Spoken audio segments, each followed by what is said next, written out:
Assalamualaikum warahmatullahi wabarakatuh. Halo sahabat Widuri dan juga agen statistik yang ada di Kabupaten Pemalang. Pada kesempatan hari ini senang sekali saya Tias Elodie akan hadir menemani sahabat Widuri dengan narasumber ya, tamu kita di kesempatan hari ini yang juga luar biasa.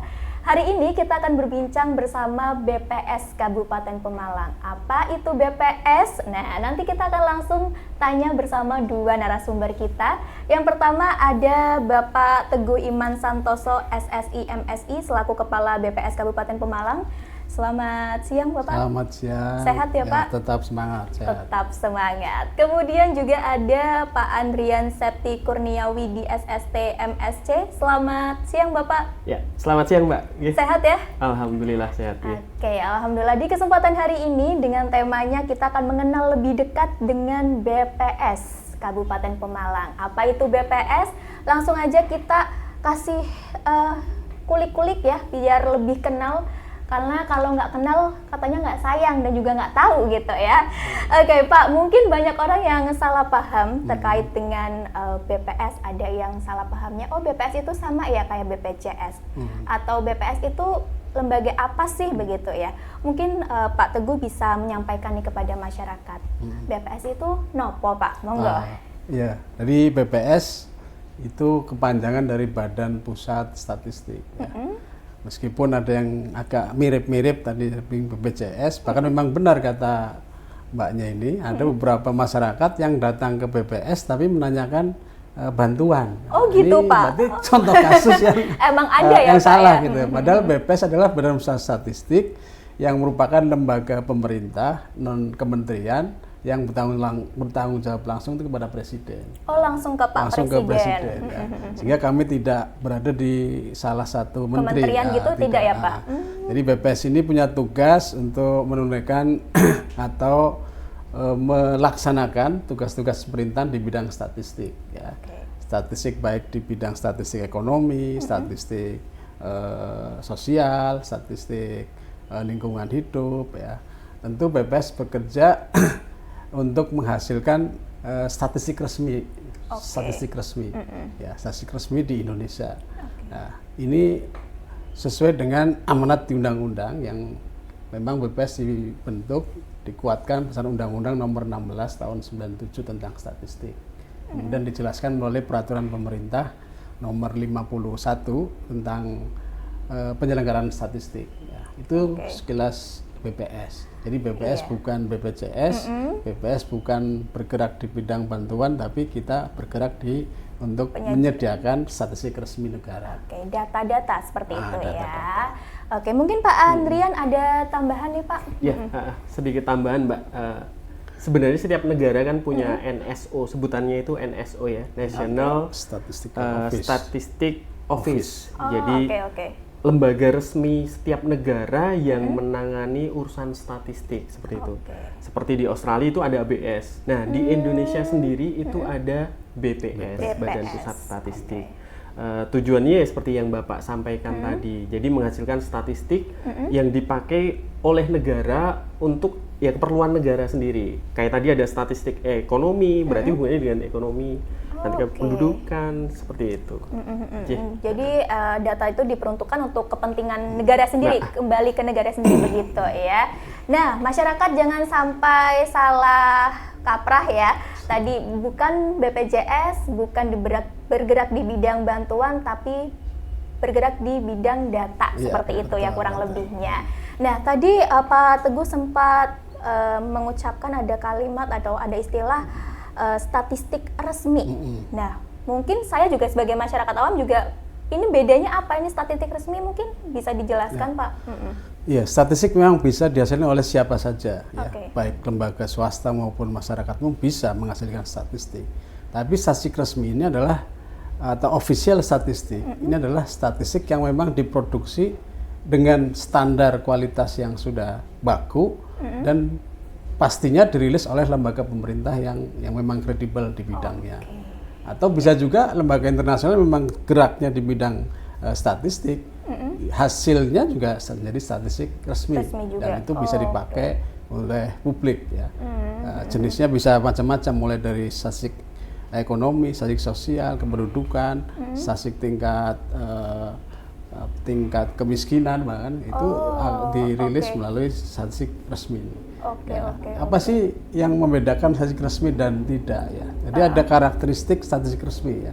Yang pertama, statistik resmi itu kualitasnya memenuhi standar kualitas yang tinggi. Bahkan tidak hanya kualitas lokal, tapi kualitas yang bisa dibilang ya internasional, karena data statistik resmi itu bisa diperbandingkan antar negara. Oh begitu Pak. Itu statistik resmi, ciri-cirinya. Yang kedua, ya lembaga yang mengeluarkan statistik resmi adalah hanya dikeluarkan oleh lembaga pemerintah atau organisasi internasional yang memang diberi kewenangan untuk menangani statistik. Ya. Kemudian ciri yang ketiga itu adalah akses publik ya. Statistik resmi ciri yang ketiga bisa diakses oleh bisa diakses oleh semua orang. Artinya welcome, siapa yang mau pakai silahkan. Karena ini statistik punya negara dengan dipakai untuk kepentingan negara. Jadi siapapun yang ingin menggunakan dipersilahkan.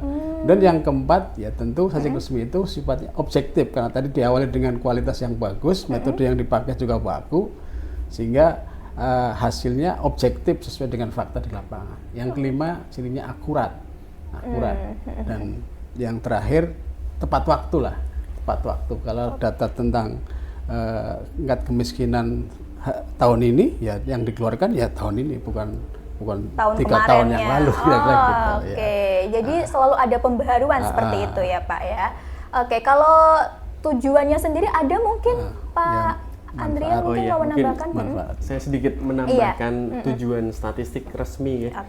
Jadi memang statistik tadi kan dikeluarkan oleh lembaga yang memang tugasnya itu untuk memunculkan data statistik yang disebut statistik resmi tadi.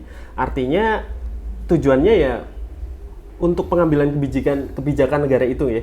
Jadi data yang dipakai untuk membuat kebijakan-kebijakan yang sesuai dengan tujuan dari negara tersebut. Kalau di Indonesia ya kayak tadi ada data berhubungan dengan kesehatan, tujuannya berarti kebijakan mengenai kesehatan. Seperti itu. Nah, itu statistik yang dikeluarkan oleh BPS yang namanya tadi statistik resmi. Yang kedua, mungkin data itu dipakai transparan mungkin. Jadi karena kita BPS itu tugasnya untuk memotret kondisinya seperti apa. Jadi apa yang kita keluarkan di statistik resmi itu sesuai dengan kondisi real yang ada di lapangan seperti itu. Artinya data yang dikeluarkan otomatis akurat ya. Salah satu tadi karakteristiknya juga seperti itu. Mungkin itu saja mungkin. Jadi ternyata memang ada istilah sendiri tadi statistik resmi dan itu ternyata juga boleh dipakai sama masyarakat juga ketika sudah dikeluarkan, dipublish begitu ya. Berarti bisa dipakai oleh masyarakat. Gitu ya masyarakat nih dan sahabat Tiduri juga serta tadi agen statistik begitu. Jadi ada yang namanya istilah statistik resmi dan informasi yang tadi sudah disampaikan oleh BPS yang sudah dipublikasikan, mungkin tadi angka kemiskinan mungkin contohnya. Itu sebenarnya sudah bisa diakses atau dimanfaatkan oleh masyarakat untuk mungkin ada penelitian atau seperti itu nggih Pak nggih. Dan yang paling harus dipahami oleh sahabat data yang lain ataupun sahabat Tiduri ya. Ini manfaat statistik resmi itu sangat penting ya. Dampaknya sangat penting. Yang pertama, statistik resmi itu menjadi dasar bagi pengambil kebijakan menggunakan data-data statistik resmi itu. Manfaatnya apa? Karena statistik resmi tadi sudah objektif, akurat, maka kebijakan yang diambil pun akan bisa berdampak untuk masyarakat. Yang kedua, dengan adanya statistik resmi ini kita bisa meningkatkan transparansi. Jadi tidak ada disembunyikan. Ketika masyarakat kondisinya miskin, kondisinya sehat, kondisinya sakit, ya terpotret banyak yang mengeluh. Emang segitu begitu ya. Transparan, siapapun bisa melihat, tidak bisa disembunyi-sembunyikan. Meskipun ada yang berusaha menyembunyikan, enggak, masyarakat Pemalang itu enggak pada sakit kok lah. Kalau hasil survei menyatakan banyak yang mengeluh kesehatan, berarti banyak yang sakit.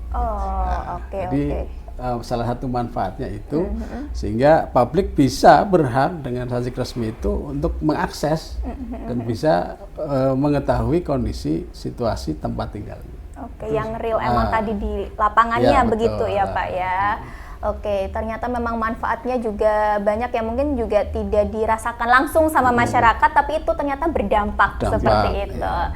Oke, luar biasa sekali. Nah, nanti kita akan kulik lagi tentang BPS ini, Badan Pusat Statistik ya, buat sahabat Tiduri dan juga tadi sahabat data atau juga agen statistik. Tetap di sini di 87.7 FM dan juga di channel YouTube Radio Suara Tiduri Pemalang. Pemerintah Kabupaten Pemalang menghadirkan kemudahan untuk masyarakat Pemalang dalam mengakses pelayanan publik di satu tempat dengan hadirnya MPP Mall Pelayanan Publik yang berlokasi di Aula Kantor Dinas Penanaman Modal Perizinan Terpadu Satu Pintu atau DPMPTSP Kabupaten Pemalang yang beralamat di Jalan Kiai Makmur nomor 11 Pemalang. Terdapat 67 layanan tersedia dari 14 pemerintah. Di antaranya, layanan unggulan seperti pembayaran PBB, PBG atau IMB, pembaruan data BPJS, KTP, hingga pembuatan kartu kuning. Manfaatkan selalu pelayanan di loket DPMPTSP terkait pelayanan perizinan OSS atau perizinan non-OSS yang meliputi pemakaian fasilitas umum, reklame, dan lainnya. Terdapat juga layanan pengaduan dan layanan informasi investasi. Pelayanan di loket DPMPTSP ini gratis dengan waktu penyelesaian rata-rata 7 hari kerja dari berkas yang dinyatakan lengkap dan benar. Hayo masyarakat Pemalang manfaatkan pelayanan di MPP atau Mall Pelayanan Publik yang berlokasi di Aula Kantor Dinas Penanaman Modal Perizinan Terpadu Satu Pintu atau DPMPTSP Kabupaten Pemalang, Jalan Kiai Makmur nomor 11 Pemalang. Mudah, cepat, dan tidak ribet.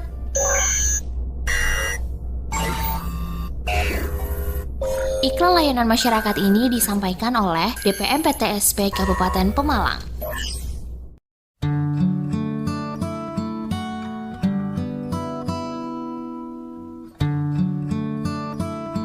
Hampir setiap hari kita memproduksi sampah, namun tak satu pun dari kita yang mau ke tempatan sampah di rumahnya. Nah, ngomong-ngomong soal penanganan sampah, tindakan yang ada di benak kita adalah dengan cara membakar atau membuangnya ke TPS sebelum diangkut ke TPA. Sekedar tahu aja guys, ternyata sampah yang masuk di TPA 60% adalah sampah yang tidak terurai. Sisanya adalah material yang sulit terurai seperti plastik, botol, kaca, logam B3 atau bahan berbahaya dan racun, juga residu, yaitu semacam senyawa kimia yang tersisa yang dihasilkan limbah. Idealnya TPA hanya menampung 20% dari jumlah keseluruhan sampah yang masuk ke sana. Sedangkan sisanya sangat mungkin untuk didaur ulang kemudian dijadikan sebagai bahan baku, bahkan didaur ulang untuk menjadi barang yang lebih berguna lagi. Jumlah tersebut bisa tercapai jika sampah sudah terpilah dari sumbernya. Nah guys, berikut adalah alasan kenapa kita harus mulai mengurai sampah dengan metode 3R. R yang pertama adalah reduce, yaitu mengurangi pengeluaran sampah. Caranya, membawa tumbler atau wadah bekal untuk membeli minuman atau makanan. Maksud langkah ini adalah untuk mengurangi penggunaan produk yang nantinya berpotensi menjadi sampah bekas tempat makanan yang kita pakai. R yang kedua adalah reuse, yaitu menggunakan atau memakai kembali produk yang sudah terpakai. Caranya tidak menggunakan kantong plastik ketika berbelanja kebutuhan sehari-hari, melainkan menggunakan tas belanja yang dapat dipakai berulang kali. Tujuannya agar mengurangi penggunaan sampah plastik di sekitar kita. R yang ketiga adalah recycle, yaitu proses mendaur ulang sampah. Caranya adalah sebelum sampah didaur ulang, terlebih dahulu dilakukan pemilahan. Mulai dari sampah organik yang berupa sampah sisa makanan, daun kering dan semua yang mudah terurai. Kemudian sampah anorganik seperti sampah plastik, botol kaca, logam, B3, dan residu. Begitu guys metode 3R. Sebenarnya sederhana, tapi memiliki dampak yang besar bagi lingkungan. Cara memilah sampah di rumah, siapkan tempat sampah yang berbeda dengan maksud untuk membedakan jenis sampah organik dan anorganik. Buanglah sampah sesuai dengan jenis sampahnya dan pastikan tidak tercampur sampah organik seperti sisa makanan, sisa buah, sisa sayur, dan daun yang mudah terurai. Dan daun yang mudah terurai dapat kita manfaatkan sebagai bahan makanan manggot. Manggot sendiri dapat kita budidaya untuk pakan ternak. Sementara untuk sampah anorganik, selain dapat didaur ulang, juga dapat diolah menjadi bahan kerajinan yang bernilai seni dan ekonomis. Nah, caranya mudah kan guys? Selain bertujuan untuk menurunkan timbunan sampah di tempat pembuangan akhir dan menjaga lingkungan, memilah sampah juga dapat menambah nilai ekonomis. Tertarik?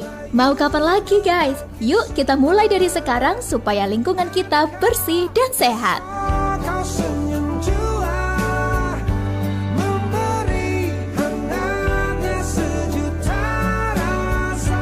Hai adik-adik, bagaimana kabar kalian? Baik kan? Oh iya, perkenalkan nama kakak Tias Alodi. Kakak adalah salah satu penyiar di Radio Suara Widuri. Nah, kali ini kakak ingin ajak kalian untuk mengenal radio. Kalian siap? Let's go! Radio adalah media komunikasi massa yang menyalurkan informasi dalam bentuk suara. Lembaga Penyiaran Publik Lokal atau LPPL Radio Suara Widuri yang beralamat di Jalan Jenderal Gatot Subroto Pemalang nomor 31B Kelurahan Bojong Bata memiliki frekuensi 87.7 FM. Oh iya, frekuensi adalah gelombang elektromagnetik yang dipancarkan melalui antena. Radio bisa bersuara karena di stasiun radio ada penyiarnya. Sewaktu kakak-kakak siaran, maka suara dari kakak penyiar akan dipancarkan oleh studio Radio Suara Widuri melalui alat yang dinamakan pemancar. Oh iya adik-adik, banyak sekali loh program acara yang ada di Radio Suara Widuri. Beberapa di antaranya adalah acara Campur Sari, Widuri Dalam Informasi, Kata Netizen, dan program untuk anak-anak, yaitu Zona Anak. Program Zona Anak dapat kalian dengarkan setiap hari Sabtu dan Minggu, mulai jam 8 hingga jam 10 pagi. Nah, karena sekarang zamannya sudah modern dan semuanya serba menggunakan teknologi canggih, maka beberapa siaran khusus seperti Dialog dan Car Free Day yang ada di alun-alun Pemalang setiap minggu bisa adik-adik tonton langsung lewat YouTube Radio Suara Widuri. Canggih kan? Nah adik-adik, sekarang kakak akan ajak kalian untuk mengenal alat-alat yang digunakan untuk siaran radio. Alat yang pertama adalah mikrofon. Mikrofon berfungsi menangkap gelombang suara ke dalam radio. Alat kedua, audio mixer. Alat ini berfungsi untuk mengatur sinyal elektrik dari mikrofon studio sehingga dapat memperjelas suara penyiar. Alat ketiga, komputer. Komputer berfungsi untuk memasukkan data seperti lagu, berita, dan informasi lain. Dan yang terakhir, headphone. Headphone berfungsi untuk mendengarkan suara penyiar saat sedang siaran. Nah, itu dia adik-adik. Sudah mengerti kan tentang radio? Bagaimana? Seru kan dunia radio? Oh iya, siapa di antara kalian yang punya cita-cita jadi penyiar radio? Semoga tayangan tadi dapat bermanfaat untuk kalian semua. Sampai jumpa!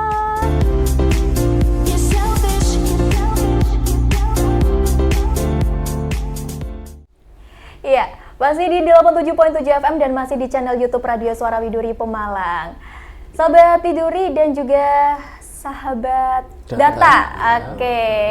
Masih di dialog dan bincang santai kita bersama BPS Kabupaten Pemalang atau Badan Pusat Statistik Kabupaten Pemalang.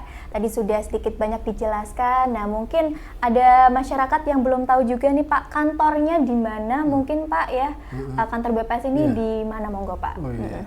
Ya, ini juga penting ya. Tadi sudah mengenal BPS itu apa, tugasnya apa, sudah kita tahu juga statistik resminya apa saja. Nah, tentu kita perlu juga para sahabat data dan sahabat Widuri semua untuk ya sesekali bolehlah berkunjung ke BPS. Ya, pertanyaan tadi kan di mana? Ya, kantor BPS itu ada di Jalan Tentara Pelajar. Tentara Pelajar nomor 10. Ya, jadi kalau lebih familiar lagi mungkin di sebelahnya MAN lah. Satu ini ya. Satu jalan. Jadi di situ base camp kami ya. Disitulah tempat kami bekerja, tempat kami mengelola dan menghasilkan data-data itu. Oke, jadi masih tetanggaan juga sama kita ya, Radio Suara Widuri. Dekat. Betul. Iya, masih satu komplek lah ya. Oke, nah Pak, tadi sudah dijelaskan BPS ini bergerak di bidang atau pengumpulan data atau statistik itu tadi. Nah, mungkin ada yang penasaran juga, ini sebenarnya BPS ini instansi baru atau sebenarnya udah lama ya? Dan mungkin ya tadi banyak masyarakat yang belum familiar sekali gitu. Monggo, sejak kapan ini Pak? Ya mungkin BPS itu ada sebelum Pak Andrian ada ini. Tapi beliau bisa menjelaskan mulai kapan BPS? Kalau dimulai berdirinya Mbak, sebenarnya malah sudah lama sekali sebelum kita merdeka. Sebenarnya memang ada cikal bakal BPS sendiri. Dulu namanya bukan BPS, kayak tadi yang disebutkan Bapak, sebelum Badan Pusat Statistik namanya Biro Pusat Statistik. Nah, sebelum itu juga ada nama lainnya. Kantor Direktur Landbouw Nijverheid en Handel di Bogor. Itu pertama kali namanya bukan BPS, tapi menangani statistik, data. Itu pada tahun 1920, Indonesia belum merdeka tuh. Belum merdeka. Berarti kemudian pada tahun ya? 4 tahun kemudian baru dulu awalnya di Bogor pusatnya. Makanya jurusan statistik tertua itu ada di IPB di Bogor. Kemudian di 1924 pindah ke Jakarta, ganti dengan nama CKS. CKS itu Central Kantor voor de Statistiek. CKS itu tahun 2024. 1924. Kemudian di tahun 42 di era mendekati kemerdekaan 42-45 itu pemerintah Jepang merubah CKS, dirubah namanya menjadi Somubu Kosaitu Gunseikanbu. Jadi berubah lagi, jadi namanya SCG. Karena Jepang pengennya pakai nama Jepang juga karena masa-masa penjajahan Jepang waktu itu. Ya, dengan tujuan awal waktu itu lebih fokus untuk memenuhi kepentingan informasi militer. Berarti masih fokus ke militer bukan ke masyarakatnya seperti itu ya? Masih karena zaman masih peperangan waktu itu kan. Nah, kemudian pada saat setelah kita merdeka, berarti pasca penjajahan tahun 45 itu SCG bentukan Jepang itu berubah lagi, dinasionalisasikan. Kalau di sepak bola kan rasionalisasi. Jepang. Dinasionalkan dengan nama Kantor Penyelidikan Perangkaan Republik Indonesia. Jadi berubah, artinya nama Jepang itu dirubah ke nama nasional. Gitu ya? Ditranslate lah. Karena kita sudah merdeka kan, Jepang udah jangan dipakai lagi lah, misalnya gitu. Nah, kemudian pada tahun 1950, lembaga tadi yang namanya Kantor Penyelidikan Perangkaan Umum Republik Indonesia atau Kapuri itu dirubah lagi menjadi namanya KPS, Kantor Pusat Statistik. Jadi kan lebih ringkas, cukup banyak nih. Kalau tahun 1957 ya, tadi tahun 1950-an, namanya KPS. Nah, kemudian di tahun 1957 ya berubah lagi KPS menjadi Biro Pusat Statistik. Nah, yang tadi saya sebut di awal itu nama terakhir sebelum nama sekarang. Sebelum BPS, sebelum Badan Pusat itu namanya Biro Pusat Statistik. Itu sejak 1957 ya. Dan sejak tahun 1997 itulah kemudian dengan disahkan yang Undang-Undang Nomor 16 tahun 97, nama Biro Pusat Statistik berubah menjadi Badan Pusat Statistik. Apakah nanti akan berubah lagi pertanyaannya? Ya kita tidak tahu, belum tahu masa Pak, depan. Ya. Tapi saat ini yang lebih dikenal BPS, Badan Pusat Statistik. Jadi memang jauh sebelum merdeka itu sudah ada. Sudah ada. Meskipun tadi ada yang berfokusnya ke data militer seperti itu ya Pak ya, dan sekarang berkembang menjadi pemotretan di masing-masing wilayah atau gitu ya Pak. Oke, luar biasa. Nah, lalu Pak, tadi sebenarnya sudah sempat disinggung sedikit di awal. Apa sih yang dilakukan, dikerjakan oleh BPS? Monggo, Pak Andrian, monggo. Banyak ya Pak ya. Sebenarnya kalau orang kadang berpikir, oh BPS itu tukang sensus, kerjanya cuma sensus saja gitu ya. Orang berpikir kadang kalau berpikir tukang sensus cuma sensus saja. Sensus penduduk, sensus pertanian, sensus ekonomi. Tapi ternyata selain itu banyak Mbak. Ada sensus, ada survei. Yang surveinya pun itu nggak cuma 1-2 kali sensus, survei ya. Itu. Jadi pertama tadi ada sensus ya. Itu sebenarnya tupoksi dasarnya BPS itu ada sensus. Sensus sendiri pasti dilaksanakan 10 tahun sekali. 10 tahun sekali. Dan macamnya ada 3 Mbak sebenarnya. Sensus penduduk itu untuk tahun yang berakhiran 0. Sensus penduduk tahun berakhiran 0. Jadi sensus penduduk terakhir itu kita di 2020. Yang kedua sensus pertanian. Sensus pertanian untuk tahun yang berakhiran 3. Angka 3. Jadi yang sensus pertanian terakhir kita di 2023. Dan yang akan kita lakukan di sensus ketiga itu tadi sensus ekonomi. Itu akan kita lakukan di tahun depan, yaitu tahun yang berakhiran 6. Makanya mungkin seluruh masyarakat mohon bersiap-siap. Jadi BPS akan melakukan kegiatan besarnya di tahun 2026 mendatang ada sensus ekonomi. Nah, kalau survei banyak sekali ya, Bapak Kalau survei banyak sekali.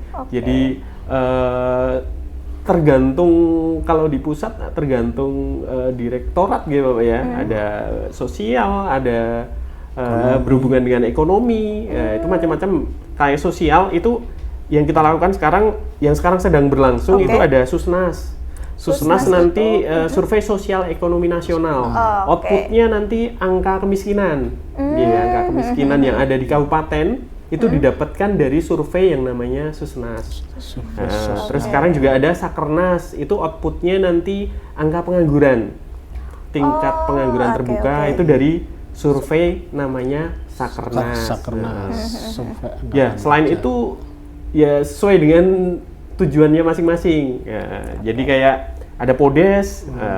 Podes itu potensi desa. Jadi hasilnya berarti berhubungan dengan data kewilayahan desa seperti itu. Ada Supas, perilaku anti korupsi, terus survei nasional literasi inklusi keuangan. Jadi masih banyak sekali. Jadi mungkin kalau masyarakat tadi ya kenalnya sensus doang, tapi surveinya mungkin tidak begitu banyak yang tahu ya Pak ya. Kalau sensusnya sendiri mungkin ya tadi yang paling dikenal sama masyarakat sensus penduduk gitu kan, yang petugas datang mencatat dan lain sebagainya. Tapi ternyata selain sensus, para bapak-bapak dan yang bertugas di kantor BPS itu juga melakukan survei. Nah, jenis surveinya pun tadi sudah dijelaskan sama Pak Andrian cukup banyak ya Pak ya.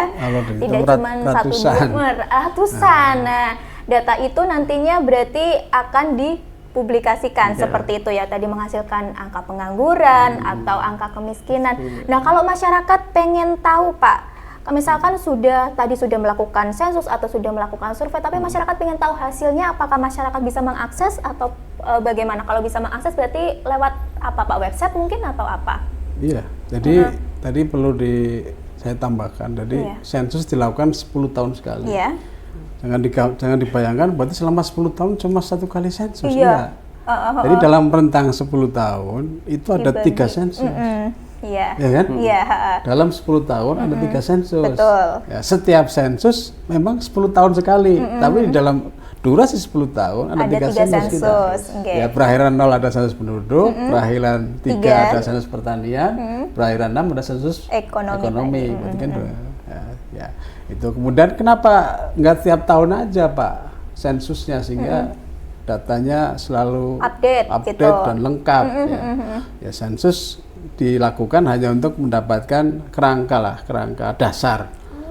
Kerangka dasar saja, pokoknya saja. Ya, sehingga berikutnya nanti dilakukan dengan survei. Ya. Lebih untuk, diperdalam lagi kerangka dasar penduduk nanti diteruskan dengan survei di bidang sosial. Tadi sudah dijelaskan. Kemudian sosioekonomi menjadi kerangka dasar atau frame tentang kegiatan ekonomi. Nah, nanti ada sebutan ada survei harga, survei lembaga keuangan, survei biaya hidup, survei perusahaan industri, survei tingkat hunian hotel, survei perusahaan konstruksi, survei perusahaan listrik. Nah, itu kan survei-survei yang dilakukan dalam rangka untuk penajaman kegiatan di bidang ekonomi. Nah, kira-kira lebih dijabarkan lagi berarti kembali ke pertanyaannya Mbak Tias tadi. Terus datanya itu gimana cara dapatnya? Ya. Jadi di kantor kami ada juga namanya PST ya, ada semacam unit atau ruangan pelayanan statistik terpadu. Nah, di situ tersedia buku-buku hasil semua survei BPS atau bahkan hasil sensus pun ada di sana. Ya. Itu di kantor BPS di Jalan Tentara Pelajar tadi. Kemudian yang kedua, bagi yang jauh dan juga agak berat untuk kantor BPS bisa langsung mengakses websitenya BPS. Ini yang perlu diketahui bagi yang belum tahu nanti sahabat data temas sahabat Widuri dan masyarakat Pemalang itu alamatnya di pemalangkap.bps.go.id. Seluruh data hasil sensus maupun survei di BPS Pemalang ada di sana. Ada semua ya Pak ya. Jadi perlu dipahami data-data hasil sensus surveinya BPS bisa dilihat dari mana saja sepanjang ada koneksi internet. Tidak cuma orang Pemalang saja yang bisa melihat, orang luar Pemalang pun bisa. Tidak cuma orang Indonesia saja, tapi orang luar negeri pun bisa. Nah, jadi cara yang paling praktis satu masuk ke websitenya BPS. Kalau dekat dengan area tentara pelajar ya bisa langsung masuk data. Sana. Berarti di sana bisa langsung baca bukunya bisa begitu ya Pak ya. Karena ada meja konsultasinya kalau memang perlu. Ada juga Pak pelayanan ada layanan konsultasi statistik, ada layanan perpustakaan. Bahkan ketika kita mau buat survei atau kecil-kecilan minta rekomendasi bagaimana melakukan survei juga kita layani. Jadi sebenarnya cukup kompleks ya kalau begitu ya. Iya, dan gudangnya data ya ada di sini di kantor BPS berarti ya. Yang kekinian juga ada di setiap hari kita juga mengupload hasil-hasil survei di media sosialnya BPS. Media sosialnya ada apa aja Pak? Itu apa sih tuh? Ada IG-nya Mbak, Instagramnya, ada Twitter, ada Facebook, YouTube. Jadi hampir kita update hampir setiap hari Mbak. Jadi berhubungan dengan data, utamanya memang topik tupoksinya data. Ya. Berarti memang kita update di medsos juga berhubungan dengan data. Ya, seperti jadi itu. Bagi yang sudah belum follow akunnya BPS segera follow. Karena begitu ada data baru langsung tahu ya Pak ya. Berarti angka pengangguran di Pemalang sekarang segini gitu, jadi langsung tahu ya Pak ya. Nah gitu ya sahabat Widuri dan juga sahabat data ya di wilayah Kabupaten Pemalang dan juga sekitarnya. Jadi kita lebih mengenal lagi ternyata BPS banyak sekali ya tugasnya, tidak hanya tadi sensus aja, tadi seperti yang disampaikan Pak Teguh 10 tahun sekali, bukan berarti sensusnya sekali aja ya Pak ya, tapi dalam 10 tahun itu ada 3 sensus gitu. Belum juga tadi dari sensus itu menjadi dasar dilakukannya survei-survei yang lumayan banyak itu ya Pak ya. Nanti kita bahas lagi dengan kegiatannya sebanyak itu, pegawainya atau mungkin ya pegawai di kantornya itu ada berapa banyak, nanti kita akan kulik lagi. Jangan di mana-mana, tetap di 87.7 FM dan di channel YouTube Radio Suara Widuri Pemalang. Suara Widuri. Hai adik-adik, bagaimana kabar kalian? Baik kan? Oh iya, perkenalkan nama kakak Tias Alodi. Kakak adalah salah satu penyiar di Radio Suara Widuri. Nah, kali ini kakak ingin ajak kalian untuk mengenal radio. Kalian siap? Let's go! Radio adalah media komunikasi massa yang menyalurkan informasi dalam bentuk suara. Lembaga Penyiaran Publik Lokal atau LPPL Radio Suara Widuri yang beralamat di Jalan Jenderal Gatot Subroto Pemalang nomor 31B Kelurahan Bojong Bata memiliki frekuensi 87.7 FM. Oh iya, frekuensi adalah gelombang elektromagnetik yang dipancarkan melalui antena. Radio bisa bersuara karena di stasiun radio ada penyiarnya. Sewaktu kakak-kakak siaran, maka suara dari kakak penyiar akan dipancarkan oleh studio radio Suara Widuri melalui alat yang dinamakan pemancar. Oh iya adik-adik, banyak sekali loh program acara yang ada di Radio Suara Widuri. Beberapa di antaranya adalah acara Campur Sari, Widuri Dalam Informasi, Kata Netizen, dan program untuk anak-anak, yaitu Zona Anak. Program Zona Anak dapat kalian dengarkan setiap hari Sabtu dan Minggu, mulai jam 8 hingga jam 10 pagi. Nah, karena sekarang zamannya sudah modern dan semuanya serba menggunakan teknologi canggih, maka beberapa siaran khusus seperti Dialog dan Car Free Day yang ada di alun-alun Pemalang setiap minggu bisa adik-adik tonton langsung lewat YouTube Radio Suara Widuri. Canggih kan? Nah adik-adik, sekarang kakak akan ajak kalian untuk mengenal alat-alat yang digunakan untuk siaran radio. Alat yang pertama adalah mikrofon. Mikrofon berfungsi menangkap gelombang suara ke dalam radio. Alat kedua, audio mixer. Alat ini berfungsi untuk mengatur sinyal elektrik dari mikrofon studio sehingga dapat memperjelas suara penyiar. Alat ketiga, komputer. Komputer berfungsi untuk memasukkan data seperti lagu, berita, dan informasi lain. Dan yang terakhir, headphone. Headphone berfungsi untuk mendengarkan suara penyiar saat sedang siaran. Nah, itu dia adik-adik. Sudah mengerti kan tentang radio? Bagaimana? Seru kan dunia radio? Oh iya, siapa di antara kalian yang punya cita-cita jadi penyiar radio? Semoga tayangan tadi dapat bermanfaat untuk kalian semua. Sampai jumpa!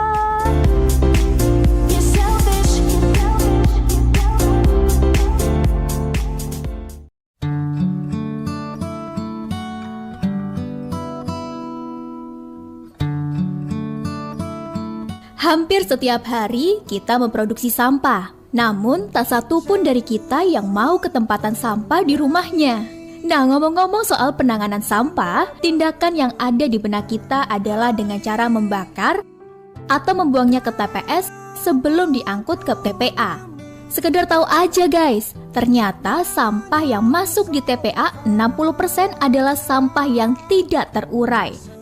Sisanya adalah material yang sulit terurai seperti plastik, botol, kaca, logam B3 atau bahan berbahaya dan racun, juga residu, yaitu semacam senyawa kimia yang tersisa yang dihasilkan limbah.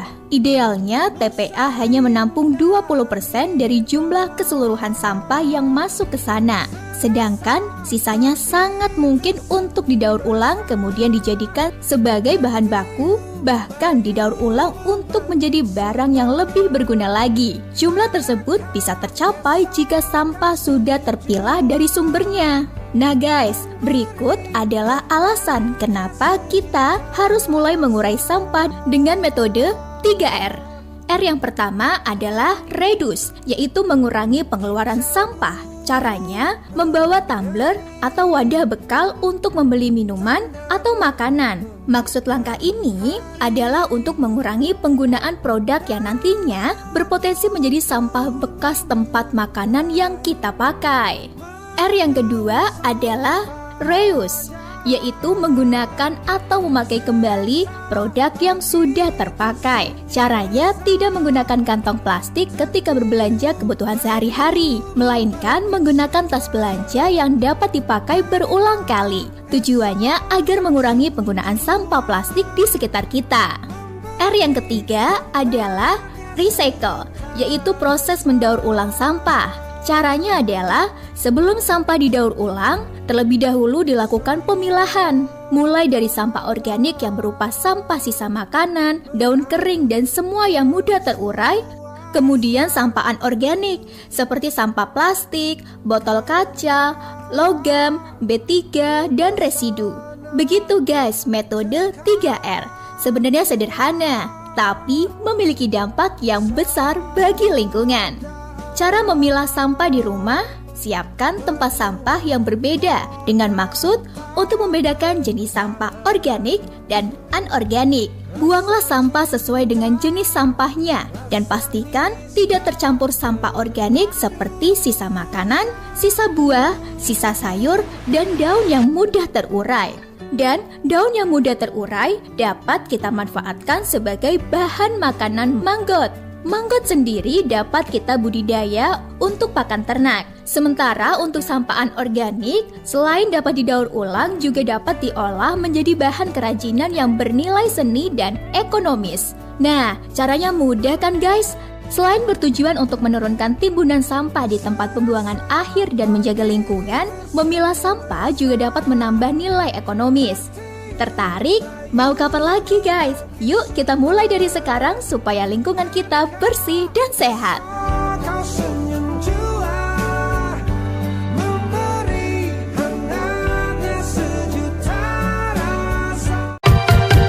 Pemerintah Kabupaten Pemalang menghadirkan kemudahan untuk masyarakat Pemalang dalam mengakses pelayanan publik di satu tempat dengan hadirnya MPP Mall Pelayanan Publik yang berlokasi di Aula Kantor Dinas Penanaman Modal Perizinan Terpadu Satu Pintu atau DPMPTSP Kabupaten Pemalang yang beralamat di Jalan Kyai Makmur nomor 11 Pemalang. Terdapat 67 layanan tersedia dari 14 pemerintah.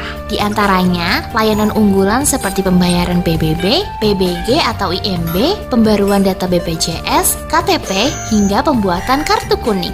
Manfaatkan selalu pelayanan di loket DPMPTSP terkait pelayanan perizinan OSS atau perizinan non-OSS yang meliputi pemakaian fasilitas umum, reklame, dan lainnya. Terdapat juga layanan pengaduan dan layanan informasi investasi. Pelayanan di loket DPMPTSP ini gratis dengan waktu penyelesaian rata-rata 7 hari kerja dari berkas yang dinyatakan lengkap dan benar. Hayo masyarakat Pemalang manfaatkan pelayanan di MPP atau Mall Pelayanan Publik yang berlokasi di Aula Kantor Dinas Penanaman Modal Perizinan Terpadu Satu Pintu atau DPMPTSP Kabupaten Pemalang, Jalan Kyai Makmur nomor 11 Pemalang.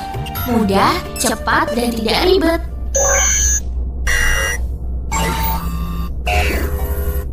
Iklan layanan masyarakat ini disampaikan oleh DPMPTSP Kabupaten Pemalang.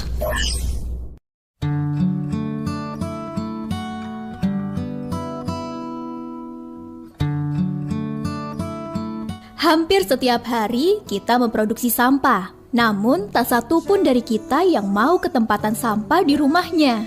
Nah, ngomong-ngomong soal penanganan sampah, tindakan yang ada di benak kita adalah dengan cara membakar atau membuangnya ke TPS sebelum diangkut ke TPA. Sekedar tahu aja guys, ternyata sampah yang masuk di TPA 60% adalah sampah yang tidak terurai. Sisanya adalah material yang sulit terurai seperti plastik, botol, kaca, logam B3 atau bahan berbahaya dan racun, juga residu, yaitu semacam senyawa kimia yang tersisa yang dihasilkan limbah. Idealnya TPA hanya menampung 20% dari jumlah keseluruhan sampah yang masuk ke sana.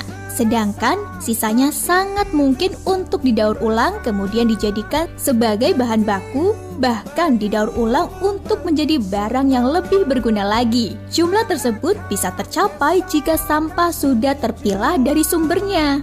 Nah guys, berikut adalah alasan kenapa kita harus mulai mengurai sampah dengan metode 3R. R yang pertama adalah reduce, yaitu mengurangi pengeluaran sampah. Caranya, membawa tumbler atau wadah bekal untuk membeli minuman atau makanan. Maksud langkah ini adalah untuk mengurangi penggunaan produk yang nantinya berpotensi menjadi sampah bekas tempat makanan yang kita pakai. R yang kedua adalah reuse, yaitu menggunakan atau memakai kembali produk yang sudah terpakai. Caranya tidak menggunakan kantong plastik ketika berbelanja kebutuhan sehari-hari, melainkan menggunakan tas belanja yang dapat dipakai berulang kali. Tujuannya agar mengurangi penggunaan sampah plastik di sekitar kita.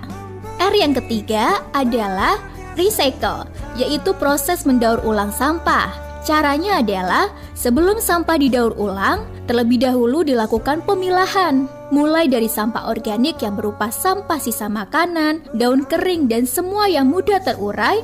Kemudian sampah anorganik seperti sampah plastik, botol kaca, logam, B3 dan residu.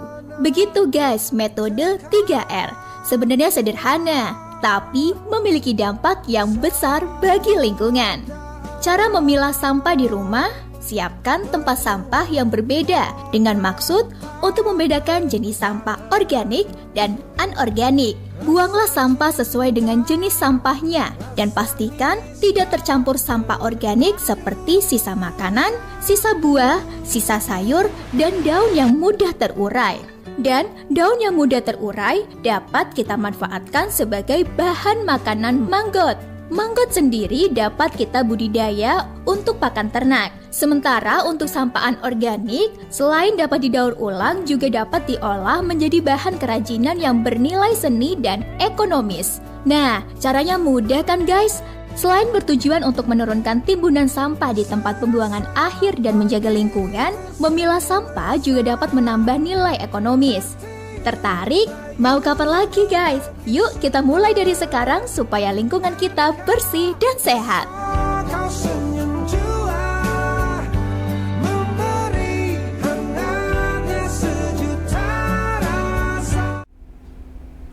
Ya, masih di 87.7 FM dan juga di channel YouTube Radio Suara Widuri Pemalang.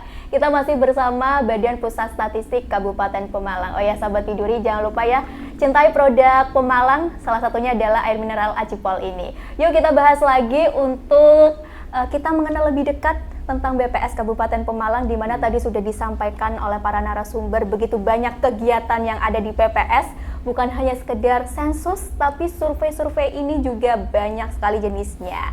Nah Pak, kita mau ngobrol, kalau tadi kan sudah kegiatannya ya Pak. Jadi penasaran nih dengan kegiatan yang sebanyak itu, ya kan, apalagi harus datang juga ke wilayah yang ada di Pemalang, ada yang di gunung, ada yang di pesisir segala macam ya, dengan rute-rute yang mungkin juga ekstrim juga, mungkin harus langsung turun ke bawah begitu kan Pak, untuk menjemput data yang akurat itu tadi. Nah, pegawai di BPS sendiri itu ada berapa Pak? Monggo mungkin sangat dijawab. Ya, kalau bicara SDM, kami di BPS Pemalang, di basecampnya di Tentara Pelajar ini seluruhnya berjumlah 31 orang. 31 orang. Termasuk kepala. Oke. 31 orang termasuk kepala kantor ya. Jadi kita 31 orang. Ini BPS ini kan salah satu dari 514 BPS kabupaten kota yang ada di seluruh Indonesia. Di seluruh Indonesia. Okay. Nah, kalau ngomong berapa total pegawai se-Indonesia, itu ada sekitar 17 ribuan. Oke. 17.000. Tapi kita kan yang kita diskusikan yang kita di Pemalang aja kan. Nah, jadi kita Pemalang kategorinya kalau di BPS kabupaten kota di Jawa Tengah kita masih termasuk di bawah rata-rata lah jumlah. Oh gitu pegawai. Pak. Kalau rata-ratanya di rata-rata kabupaten kota lain?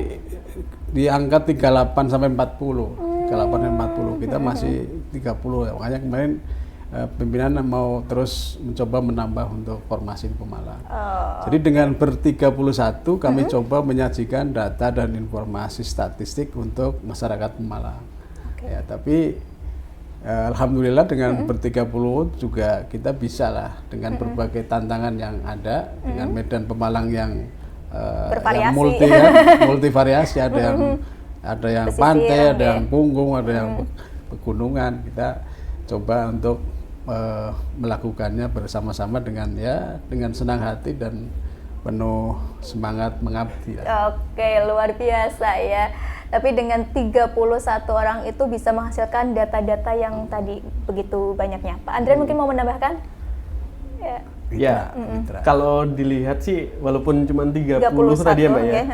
Ya kita menganggap pegawai kita ya artinya mungkin militan ya. Seperti Mbak Tias bilang tadi dari pesisir sampai lereng Gunung Slamet ya mungkin ya. Tapi mungkin selain dari teman-teman organik yang memang 30 orang tadi, kita begitu ada kegiatan besar, biasa kita melibatkan mitra statistik.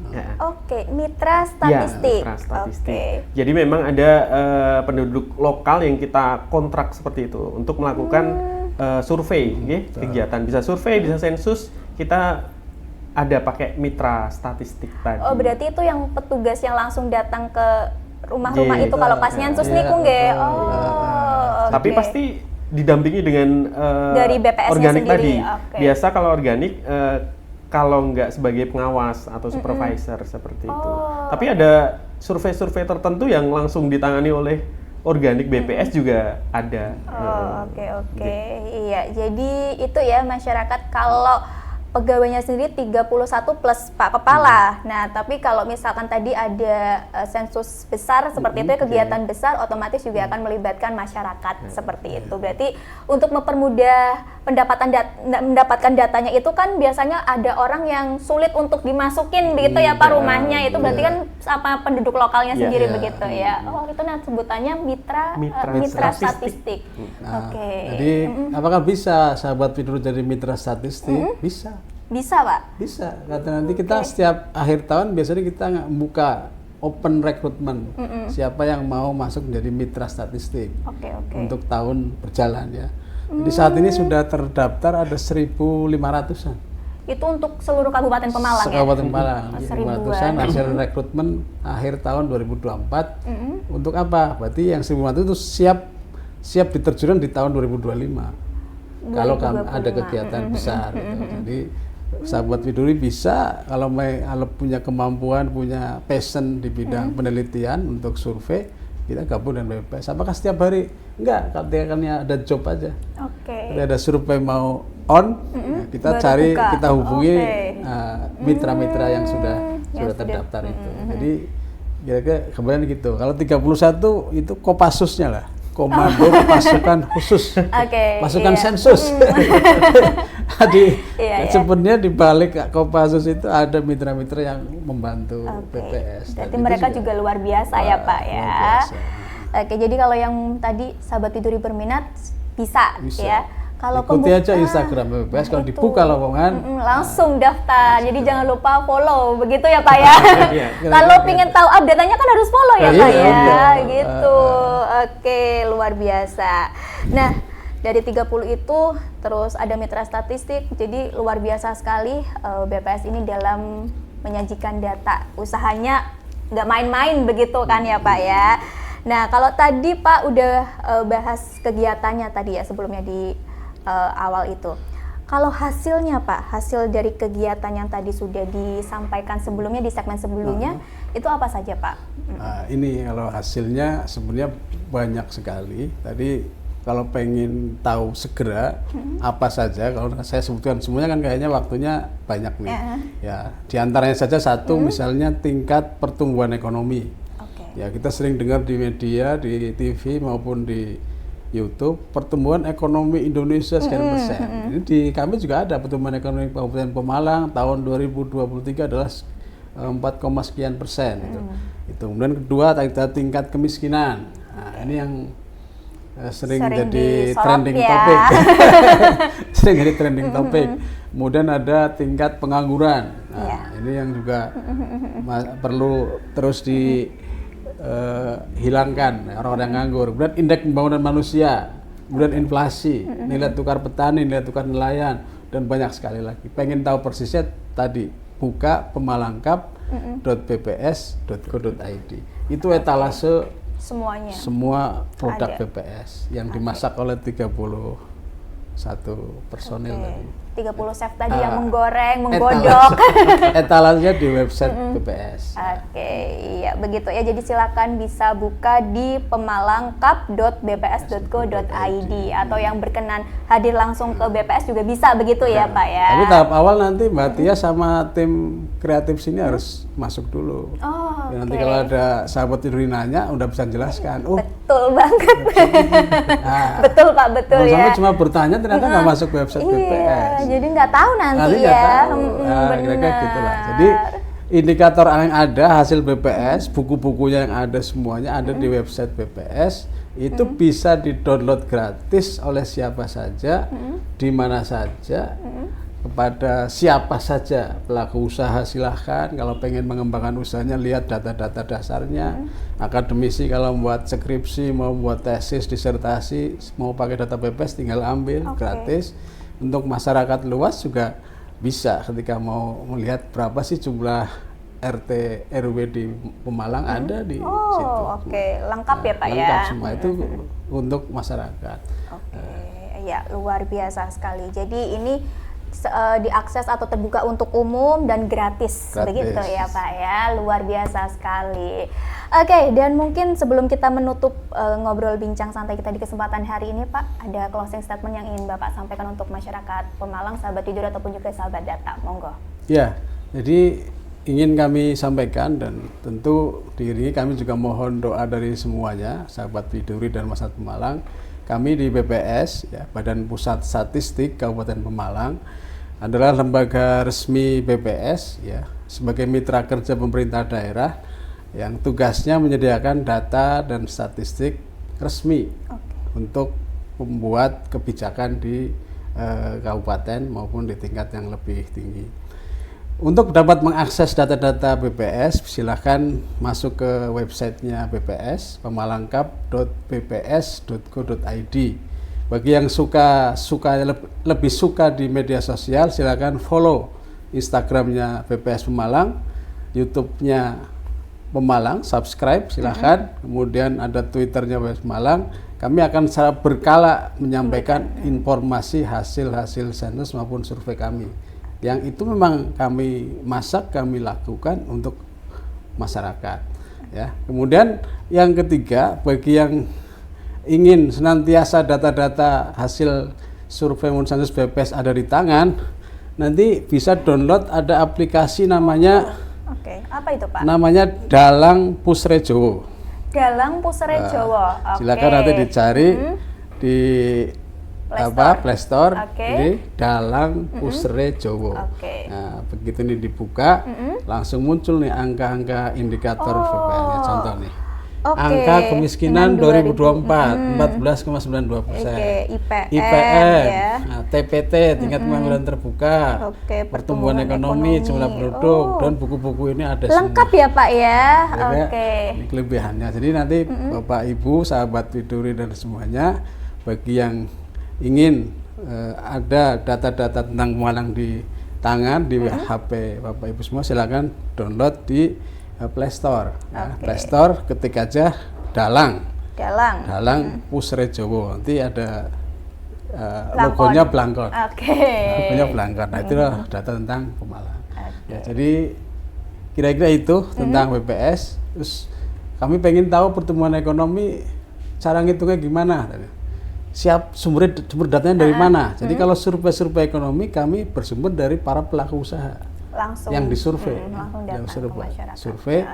Kalau tentang demografi, kami langsung ke rumah tangga. Jadi kami nggak tanya ke Pak Camat atau Pak Lurah, tapi ke rumah tangga langsung sumber data. Nah, jadi itu kita ambil dari situ. Jadi itu terkait BPS. Untuk kantor faktualnya ada di Jalan Tentara Pelajar 16. Tadi alamat virtualnya ada di pemalangcup.bps.go.id. Kami juga di kantor tersedia Ajipol nih kan. Mantap. Ternyata produk juga. Pemalang. Betul sekali Pak. Ya, memang kita harus mencintai produk Pemalang begitu ya Pak ya. Luar biasa sekali untuk bincang-bincang kita di kesempatan hari ini. Terima kasih banyak untuk Pak Teguh dan juga Pak Andrian sudah meluangkan waktu dan berbagi informasi bersama sahabat Biduri dan juga sahabat data. Mungkin next ada episode selanjutnya kali ya Pak ya, untuk kita juga lebih bisa mengenal tadi masing-masing kegiatan yang ada di BPS, jika dimungkinkan ya Pak ya. Memang kami ada untuk Anda. Luar biasa sekali. Ya, terima kasih sekali lagi Pak untuk kedua narasumber kita dan terima kasih juga untuk para pendengar setia kami di 87.7 FM dan penonton di channel YouTube Radio Suara Biduri Pemalang. Kita jumpa lagi di bincang ataupun dialog yang lain. Jadi tetap di sini di 87.7 FM. Tias Alodi pamit. Yakinkan diri yang terbaik. Wassalamualaikum warahmatullahi wabarakatuh. Waalaikumsalam warahmatullahi wabarakatuh.